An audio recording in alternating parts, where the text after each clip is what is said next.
예, 오늘 계시록 16장의 마지막 재앙인 일곱 대접 재앙과 심판이 기록이 되어 있습니다.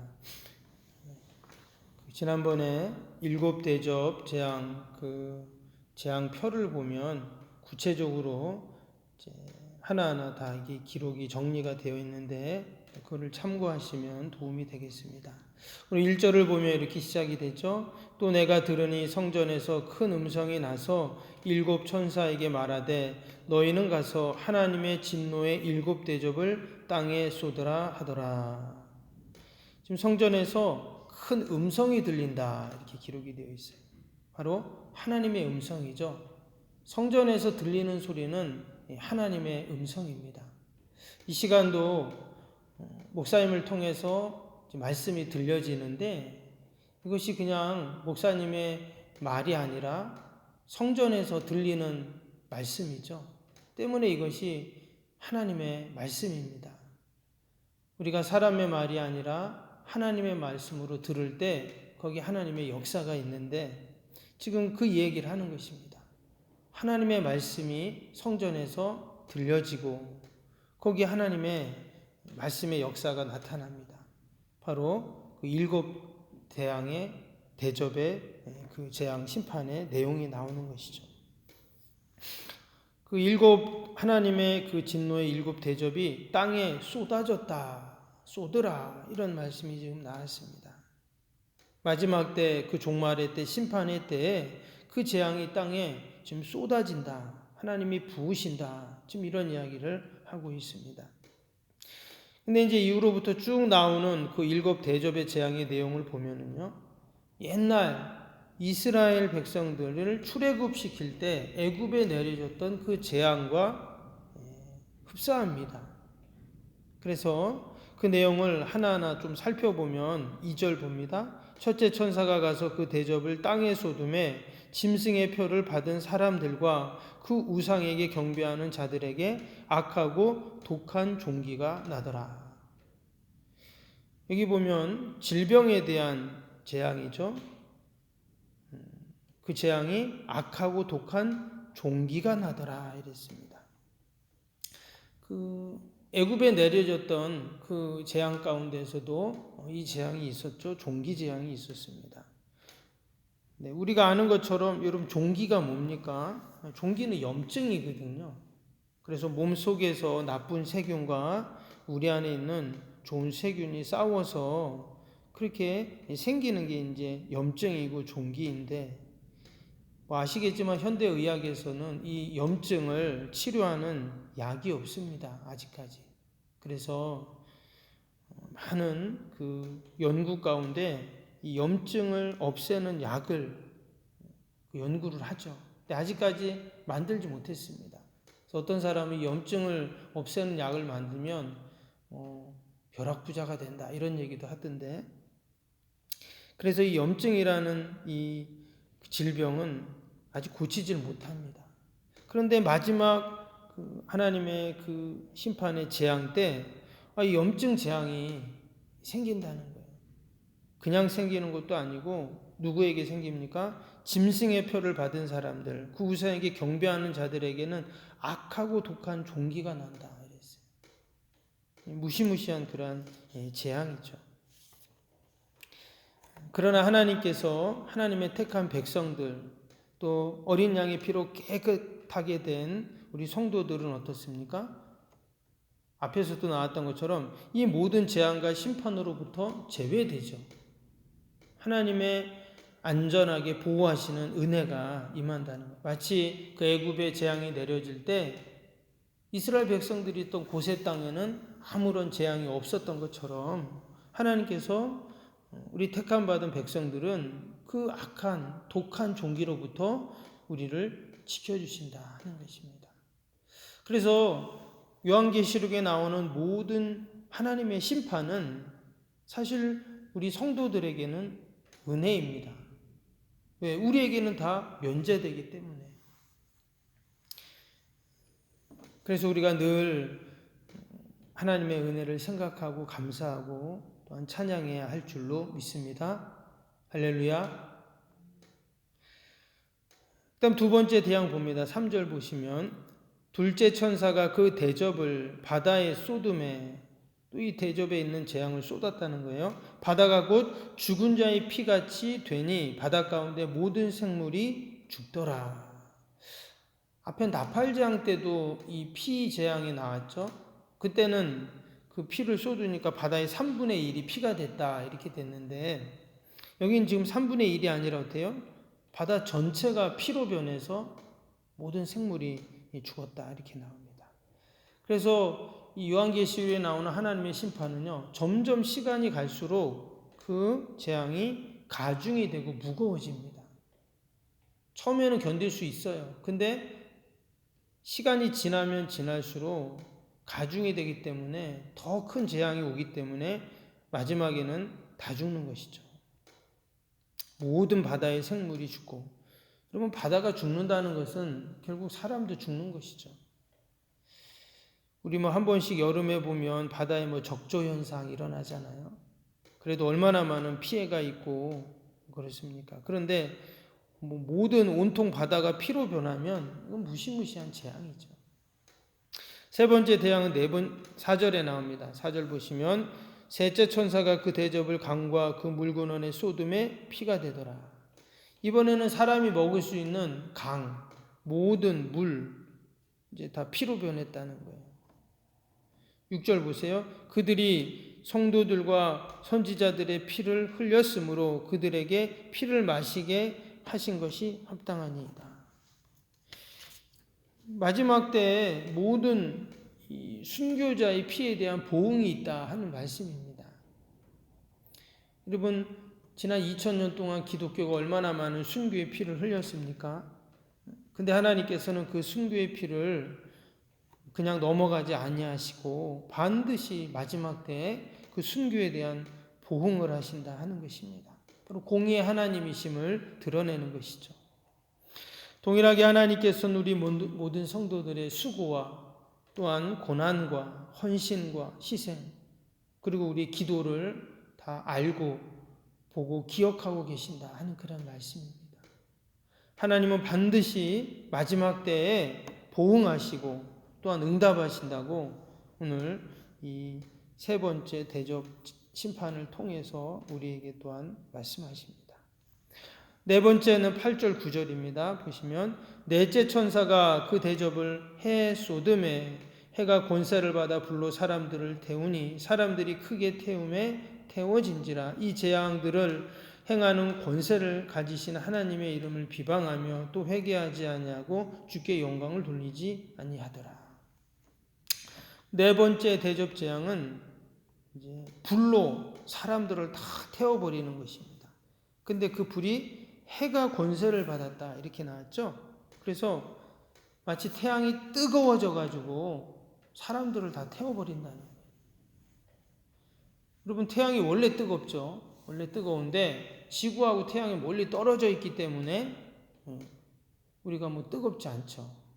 그런데 지금 그 태양이 뜨거워졌다는 것은 무슨 말이겠어요? 마치 지구와 태양이 가까워졌다. 또는 이걸 과학적으로 얘기하면 그 태양이 그 뜨거운 이유는 그 태양 안에서 핵분열이 계속 일어나기 때문인데 더 큰 핵분열이 일어난다는 거죠. 아니면 지구의 대기권이 사라진다든지 이런 일들이 있다는 것입니다. 마지막 심판의 때에 이런 자연, 과학의 모든 법칙, 원칙들도 다 무너지는 것입니다. 왜? 모든 것이 하나님이 만드셨기 때문에 하나님의 심판 앞에 이 모든 것들이 다 무너지는 것이죠. 무시무시한 그런 심판입니다. 그럼에도 불구하고 그 믿지 않는 자들은 어떻게 해요? 하나님을 비방하고 회개하지 아니하고 하나님께 영광 돌리지 않는다. 마지막까지 그들이 하나님 앞에 돌아오지 않고 회개하지 않는다 이렇게 지금 나오고 있어요. 다섯 번째는 10절 11절입니다. 또 다섯 번째 천사가 그 대접을 짐승의 왕자에 쏟으니 그 나라가 곧 어두워지며 사람들이 아파서 자기 혀를 깨물고 아픈 것과 종기로 말미암아 하늘의 하나님을 비방하고 그들의 행위를 회개하지 아니하더라. 여전히 그들이 회개하지 아니하고 하나님을 비방하고 또 이런다고 나왔어요. 여섯 번째는 12절부터 16절까지 쭉 나오는데요. 유브라 대강이 마르고 큰 전쟁이 일어나는 그런 심판에 대한 이야기를 합니다. 앞에서도 그 어둠의 군대와 또 하나님의 군대가 전쟁하는 그런 이제 내용이 나왔었는데요. 여기도 보니까 또 하나님을 거역하는 그 군대들이 무기또 골짜기에서 집결을 해서 전쟁을 하는 그런 내용이 또 나옵니다. 여기 보면 그 전쟁하는 장소가 어디냐? 아마겟돈이다 이렇게 얘기했는데 적그리스도와 사단들의 군대와 하나님의 군대가 마지막 접전을 하는 그러한 세상적으로 말하면 3차, 4차 세계대전이다 이렇게도 이야기를 하는데 이것은 눈에 보이는 전쟁이라기보다는 눈에 보이지 않는 영적인 전쟁입니다. 그래서 마지막 때에 이런 무시무시한 전쟁으로 하나님께서 이 세상을 심판하신다. 남아있는 그 여전히 하나님을 비방하고 회개하지 않고 돌아오지 않는 자들이 마지막 마치 발악을 하는 것이죠. 그리고 마지막 이제 재앙이 17절부터 뒤에 쭉 나오는데 거기에 뭐라고 했냐면 일곱째 천사가 그 대접을 공중에 쏟음에 큰 음성이 성전에서 보좌로부터 나서 이르되 되었다 하시니 되었다. 이 말은 뭐겠어요? 이제 모든 그 심판을 다 끝냈다. 이런 말씀이겠죠. 그래서 결국 마지막 그 하나님의 진노, 심판이 다 끝나는 그런 내용이 오늘 16장 뒷부분에 나오게 됩니다.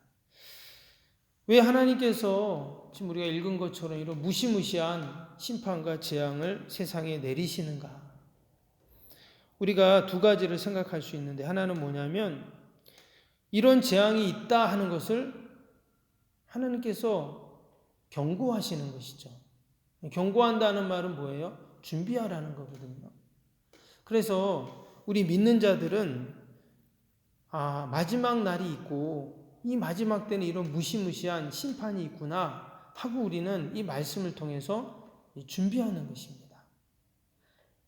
근데 믿지 않는 자들 도리어 그들 하나님께 회개하지 않고 비방하고 하는 자들은 어때요? 그 마지막 심판에 무시무시한 재앙을 당하게 되는 것이죠. 지혜로운 성도들, 믿음의 성도들은 이 요한계시록의 말씀을 보면서 하나님의 우리에게 미리 경고하시고 보여주신 이 말씀을 보면서 우리는 늘 마지막 때를 준비해야 할 줄로 믿습니다. 사실 오늘도 우리가 하루를 산다는 것은 그 마지막을 준비하는 삶입니다. 왜 지금 계속 마지막을 향해서 우리가 가고 있잖아요. 역사는 그렇게 가고 있고 우리의 삶도 하루하루 그 마지막 날을 향해서 가고 있기 때문에 오늘의 우리의 삶도 그 마지막 때를 준비하는 날이죠. 그럼 우리는 어떻게 준비해야 될까요? 하나님이 우리에게 맡겨진 사명과 직분 우리가 충성되게 감당하며 준비하고 또 늘 기도하고 찬양하며 또 우리가 준비하고 또 늘 하나님의 뜻을 기억하면서 그 뜻을 받들면서 우리가 기억하고 준비하고 그러면 이것이 바로 마지막 때를 준비하는 종말론적인 삶인 줄로 믿습니다. 오늘도 하나님께서 저희들을 사랑하셔서 이처럼 마지막 때를 다 가르쳐 주시고 그날에 있을 일들을 우리에게 다 보여주셨습니다. 이것이 은혜이고 또한 이것이 감사의 제목이고 오늘도 마지막 때를 준비하는 저와 여러분이 되길 주님의 이름으로 축복합니다. 기도하겠습니다.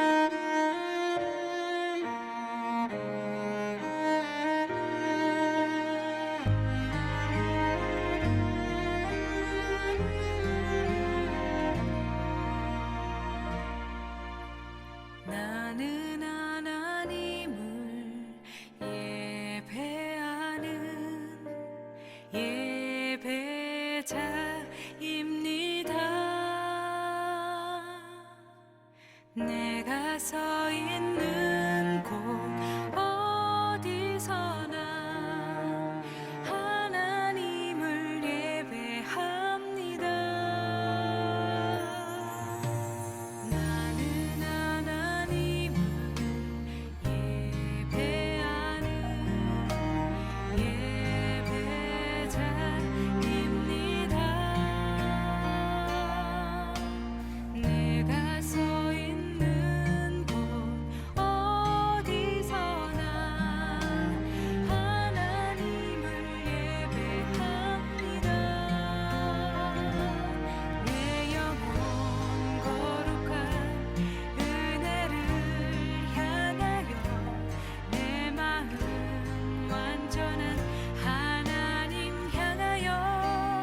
이 시간